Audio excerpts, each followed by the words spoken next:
I really don't get it. I don't understand how Pokemon, flippin' Pokemon, the amazing, fun, happy children's franchise, is just tainted with cheaters on every aspect of the series, if not just tons of negative and toxic people as well. So this is going to be an update to the video I did about the global t-shirt design competition that gave us new Pokemon Sword and Shield gameplay, but even when I did the video a few days ago, there was already suspicion, if not confirmation, that something sketchy was going on with the grand prize winner, that he was breaking the rules by self-plagiarizing and using a t-shirt design that he had already profited off of in the past. So on the left, image appeared in Yahoo and Index Google Images. On the right, the winning image for the Pokemon Sword and Shield competition. Now, maybe you could have given the guy the benefit of the doubt just a little. Like, oh, he didn't read the rules, so he didn't know he could enter with another t-shirt design. Except, the reason why he ended up winning is because he took down the design. So he took down where he was posting it for sale, re-uploaded it, also changed it a little bit. King of the Ocean to changing that to make it different, even though it's still a rule-breaking entry. And yeah, he did some shady things to try to get away with it, but he was caught because $10,000 grand prize, 18,000 entrants, and then thousands of people on the internet, you're not going to be able to get away with it. So what happened is, he was disqualified. So I'm super upset that you literally can't escape cheaters and bad people in the Pokemon community, no matter where you go, but at least it has that bittersweet ending that he was disqualified, as well as someone else. Wait, what? Uniqlo, the Japanese global apparel retailer, today announces that it has disqualified the grand prize winner and another finalist in its Pokemon-themed Grand Prix design contest after learning the designs in question were not in accordance with the terms of that competition. But now, here's where things get stupid. Will not award the grand prize to another entrant or sell merchandise featuring the designs. But that means they don't have to pay out $10,000. I call shenanigans. Shouldn't someone else be awarded the grand prize? Like, this is a bad look. You know, they say we apologize to stakeholders, including those who look forward to buying the item with the Grand Prix winning design, and will take appropriate measures to prevent this similar situation from reoccurring. Now I can respect that, because if the guy took it down, maybe they just didn't do like a ridiculous, crazy in-depth search. Maybe it was harder to find than it leads on to be with like a Google reverse image search or something. I don't know. But they couldn't find where sales have already been done. Maybe they also had a bit of good faith. They're going to stop that from recurring. But then they're like, apologies, even though that's a bad look, not applicable. No new grand prize. They just don't want to give up the $10,000. And what that means is that all these people that entered a shirt design, they don't have any eligibility for prizes. They're probably not going to get any of their shirt designs inside of Pokemon Sword and Shield. And now Uniqlo is just profiting off of it for free without having to actually reward the $10,000. So it went from this really amazing thing to a cheater ruined it for everyone, and now no one gets reward except for the t-shirt company. And that also makes me wonder about this. Game Freak already programmed the design into the Pokemon Sword and Shield, remade the gameplay from the trailer. So this is in the game. It's hard programmed in there. Now they have to remove it, I guess, because it was a disqualified thing, but they're not going to replace it with anything. So the really cool aspect about this being for the fans, massive chance of winning tons of money, and then also having you recognized inside the game, all that's gone. So it feels like this entire thing was a lie when you just see nothing. GG. It's over. Just like that.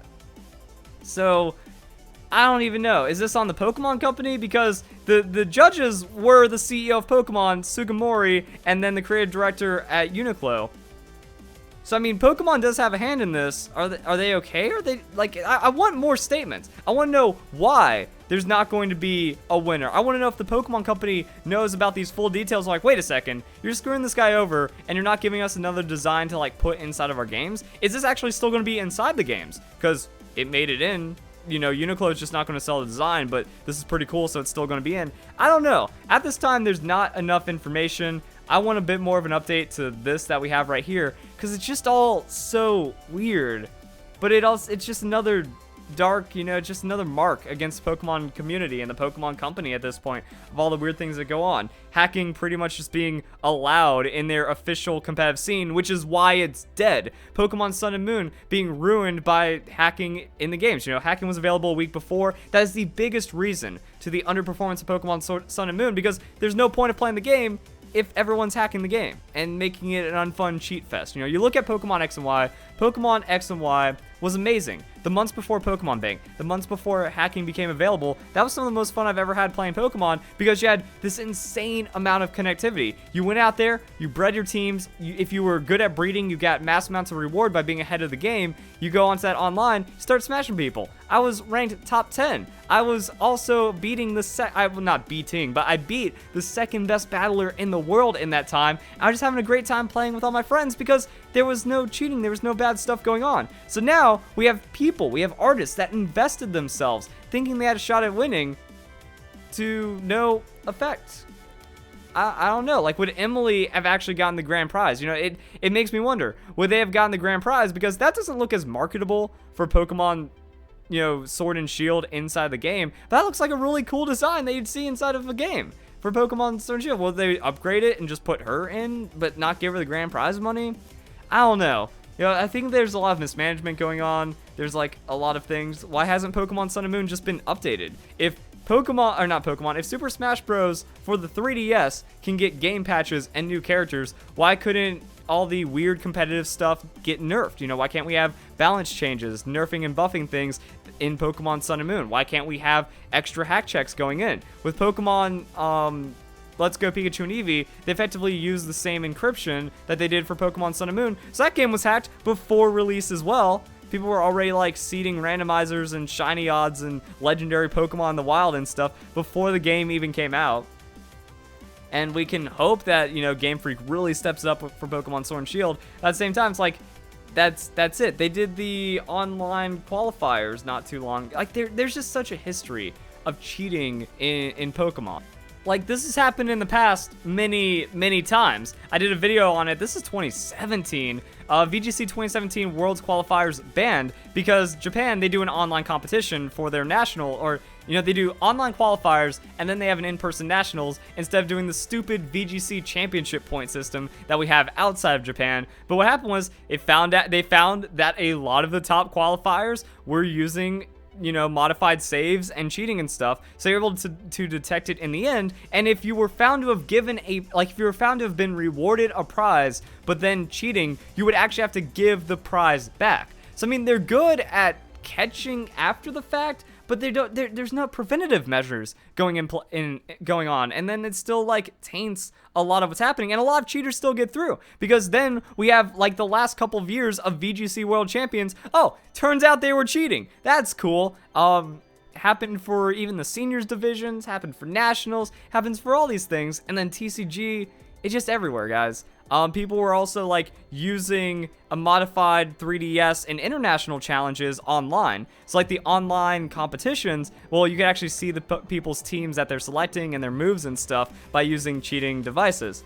So it's all terrible. I even remember reading like way back when, like thousands, like over half of a black and white online competition through the Pokemon like global link was also disqualified because of the hacking going on. Turns out Sejun Park, our VGC hero with the Pachirisu, hacker as well. So I really don't know what to say or do about this. I mean, it was like this amazing thing that a lot of people were happy for, and now it isn't. I mean, maybe if we get like, do we get another shirt? What I'd like to see is we get another shirt and we have Game Freak recreating it, or maybe putting in the next trailer, the shirt that ended up winning. But it seems like they're like, oh, look at that, the guy cheated. Yeah, we're not going to reseed. We're not going to reselect winners or anything. We're just going to keep our $10,000 and sell your designs. And that's so stupid and shady. I know that's what you sign up for as the artist, that, you can't use that design for your own sale. You can't, like, they get full rights to the design because that's how Pokemon rolls, or any major brand or anything. But no chance of reward for anything, no recognition. I don't know what happened. Like, that's like a quick turnaround. So I really hope there's an update to this. I really hope more is done and announced. Someone, like, maybe the prize money just split between top 10. Just give everyone top 10 $1,000 and give Emily her t-shirt in the game. Even though, like, I think Mizuki Lobite, I think that's supposed to be a play on words. But yeah, like, it does have a back design. I mean, that just doesn't look as pronounced for something that you would find inside of Pokemon Sword and Shield or inside of a game as a custom t-shirt.